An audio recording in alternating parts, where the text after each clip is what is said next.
E aí, gente, boa tarde para vocês que estão no Brasil, 13h30 da tarde aí no Brasil. Pois é, aqui já 8h30 da noite, na cidade de Chechov, a cerca de 90 quilômetros da fronteira com a Ucrânia.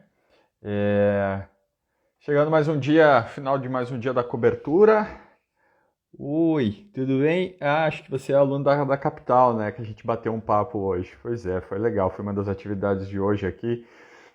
Conversei com os alunos da Capital do Saber, uma escola particular lá da cidade de Feliz. Foi um papo para falar sobre a situação aqui da Polônia, também, obviamente, um pouco da guerra da Ucrânia. Mas o meu dia hoje começou com uma ida aqui a meia quadra do hostel onde eu estou hospedado. Tem uma emissora de rádio, a Rádio Polski, e legal, que bom que tu gosta. Então continua acompanhando aí, a gente vai trocando mais ideias. Aqui perto tem a Rádio Polski, que é uma rede de rádios aqui na Polônia, e eu fui ali, bati ali na porta para pedir informações sobre onde ir hoje aqui na cidade de Chechov, e conversei com um jornalista e ele me falou do Full Market. Eu acabei de colocar o texto lá no meu site, também nas minhas redes sociais, está só no Facebook. Daqui a pouco eu vou subir no Instagram, nos stories. E o Full Market, ele é um centro comercial, me lembrou bastante os centros de compras em Farroupilha. Só que no último andar do Full Market foi criado por uma fundação ligada a um plano de saúde aqui da Polônia, foi criado um espaço, um abrigo custeado com essa verba particular para poder auxiliar os refugiados da guerra. É um espaço muito grande, o prédio ele é grande, e no último andar ali então foi feito esse abrigo com toda a estrutura para hospedagem, alimentação, atenção médica, psicológica, e ele tem espaço para 500 pessoas. Nessa quarta-feira, hoje é quarta, nessa quarta-feira ele tinha cerca de 200 pessoas, ou seja, tinha uma boa parte ainda ociosa, com capacidade para atender quem fugisse da Ucrânia. Eu conversei com o Maciek, ele é o administrador do local, ele me explicou como funciona, me falou dos custos também. O custo por mês é de cerca de 240 mil zloty, que é a moeda polonesa. Isso totaliza aí 260 e alguns mil reais por mês.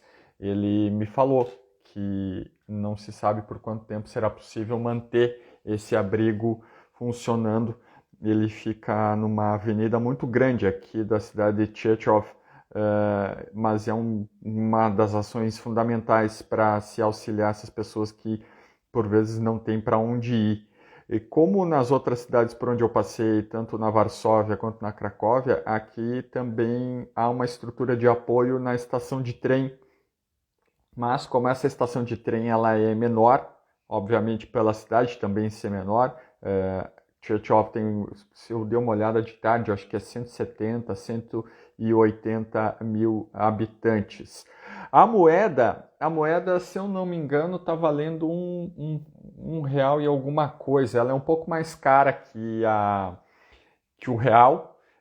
A Polônia está na União Europeia, mas por aqui não se usa o euro, se usa o zloty.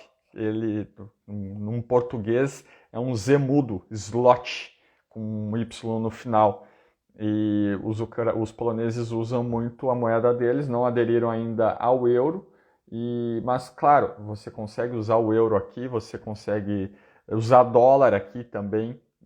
As casas de câmbio estão em todos os lugares, tu não precisa andar muito para conseguir achar uma casa de câmbio para poder trocar dinheiro. Então eu dei uma passada nesse abrigo, fui muito bem recebido lá. Os poloneses, de uma maneira geral, eles são muito amistosos, é um povo muito receptivo, eles conversam, eu me apresento como jornalista brasileiro, eles são sempre muito solícitos em me explicar. Já falei aqui em outras lives, muitos deles falam inglês, níveis diferentes, mas falam, têm noções de inglês e isso facilita bastante para quem é de fora, como é o meu caso, porque o polonês é uma língua muito difícil e eles têm consciência de que falar polonês é muito difícil. Então, a grande maioria sabe inglês, então você consegue fluir as ideias, apesar que por algumas vezes eu apelei para o tradutor do Google, o tradutor instantâneo, que você fala e converte para uma outra língua também, acabou sendo útil lá na Cracóvia. Depois de sair desse abrigo, passei lá na estação de trem, tem lá a estrutura para apoio aos refugiados, mas ela é uma estrutura menor, mais acanhada, né? Como eu falava, por Tchetchov ser uma cidade menor, mas os voluntários estão por ali, circulando com os coletes. Eu pude ver eles auxiliando alguns ucranianos na compra de passagens, com informações. E hoje, aqui na Polônia, dominou as manchetes, como tem dominado todos os dias, as imagens da guerra. Hoje, de uma maneira mais pesada, mais densa, as emissoras polonesas mostraram os enterros coletivos nas cidades de Mariupol e também na cidade de Bucha. Mostraram, assim, imagens que até o que me chamou a atenção é que são imagens que a TV brasileira não mostraria não, sabe? Isso me assustou um pouco, assim, porque são imagens mais explícitas dos corpos sendo enterrados nessas valas coletivas.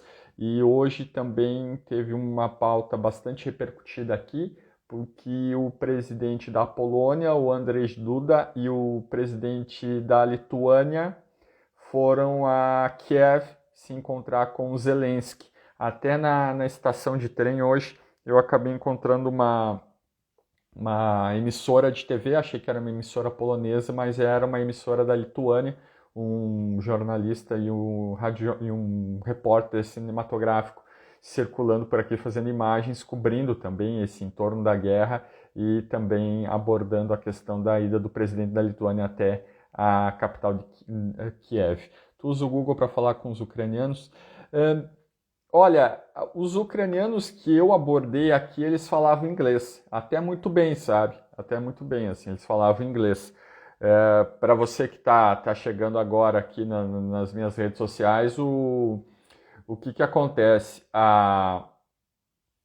O ucraniano e o polonês são línguas extremamente diferentes, não são línguas semelhantes como é o espanhol e o português. Então, não são todos os poloneses que falam ucraniano.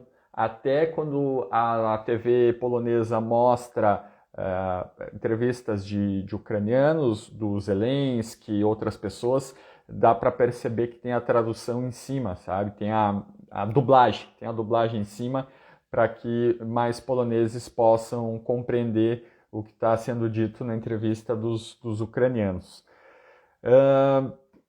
Bem, passei na estação de trem e depois acabei vindo aqui para o hostel descansar um pouco, porque amanhã deve ser o que é provavelmente o ponto alto da minha cobertura, dessa minha jornada aí de 8 dias. Eu saio muito cedo de trem para Przemyśl, que é na fronteira. Na verdade, eu vou até Medica, que é um distrito da cidade, que é literalmente a fronteira, é a borda da divisão entre Polônia e Ucrânia. Foi até uma explicação que eu falei para os alunos da Capital do Saber hoje. Dali surgiram as imagens nos primeiros dias, nas primeiras semanas da guerra, que rodaram o mundo, que eram aquelas centenas, milhares de pessoas se aglomerando em portões, caminhando, tentando entrar de várias maneiras possíveis e tendo muita dificuldade, muita. Vocês desculpem, viu, gente, porque eu ainda não me acostumei com os fusos horários aqui do Brasil e aqui da Polônia. E aí eu vou a Przemyśl, vou a Medica, eu vou cedo, o trem sai, é o primeiro trem que sai daqui para lá, são 3 trens de ida durante o dia e 3 trens de volta. O primeiro trem sai às 4h40 da manhã, mais ou menos aí 2 horas de trem.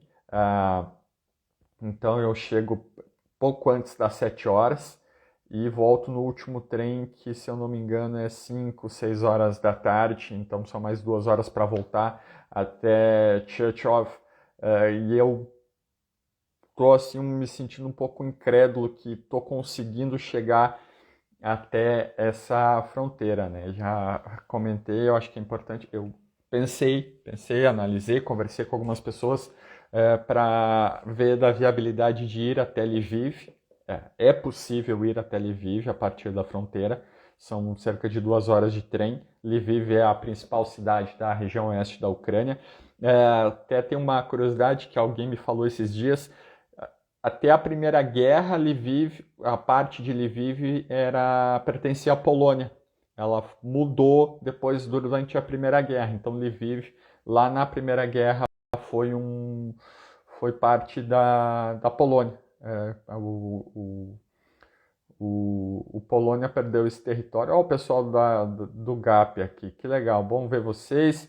Eu já falei do GAP outras vezes por aqui, então se você quer ajudar a causa animal de Caxias do Sul, as gurias lá do GAP estão sempre precisando de apoio, de doação, qualquer valor, porque elas realizam um trabalho incansável que não para e que precisa sempre de ajuda financeira. Procura lá as redes sociais, o Instagram é GAP Grupo de Apoio PET, GAP Grupo de Apoio PET, dá uma conferida lá.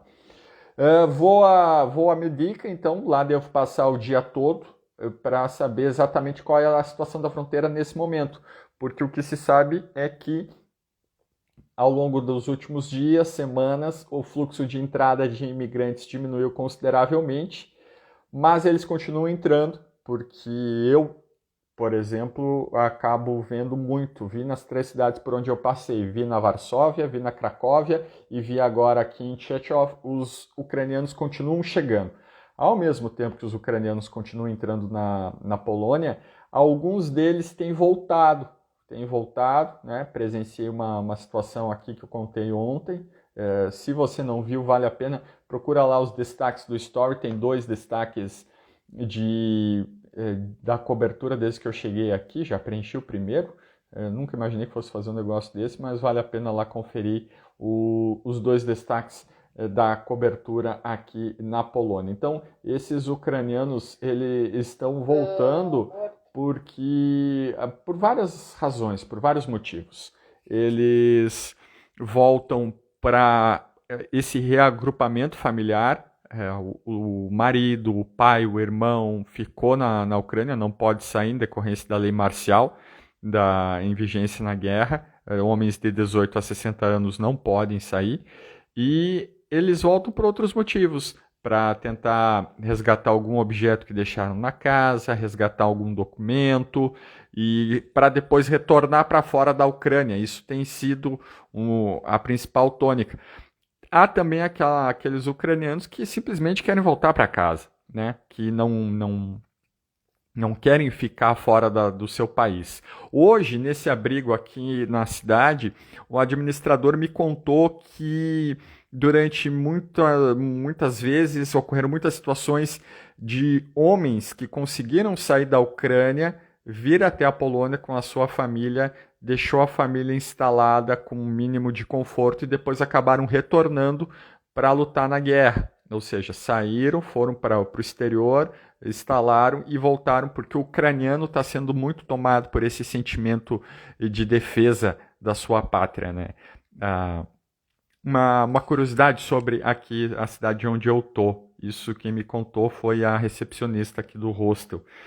Nas primeiras semanas da guerra, por ser uma cidade grande, a menos de 100 quilômetros da fronteira, voluntários que se somaram ao exército ucraniano acabavam dormindo aqui na cidade e para seguir o seu caminho no dia seguinte, porque eles vinham de diversas partes do mundo e da Europa, então vem de uma distância muito longa, Itália, Espanha, de outro país, né, de outro continente. Então, por vezes, no final do dia, de noite, acabavam chegando aqui na região, ficavam aqui, dormiam aqui e no dia seguinte seguiam adiante em direção à Ucrânia para poder se somar às forças de combate, né? Porque hoje, basicamente, a Ucrânia ela tem as forças de guerra, de batalha, as forças da Ucrânia estão divididas oficialmente no seu exército, e há uma série de milícias espalhadas pela Ucrânia que defendem o território ucraniano. Perdão, gente, que falando aqui a garganta vai cansando. E essas milícias estão armadas, muitas vezes pelo próprio governo. O governo entregou armas nas primeiras semanas na mão dessas pessoas, e eles se armaram para defender. Então, há um braço da legião estrangeira atuando dentro da Ucrânia, inclusive brasileiros. Não vou aqui, eu sigo alguns pela curiosidade da informação, mas não vou aqui ficar divulgando perfil de rede social, mas tem brasileiros, se vocês pesquisarem, vocês encontram brasileiros que têm atuado na legião estrangeira dentro da Ucrânia. Bom, acho que é isso. 15 para as 9, é esse horário?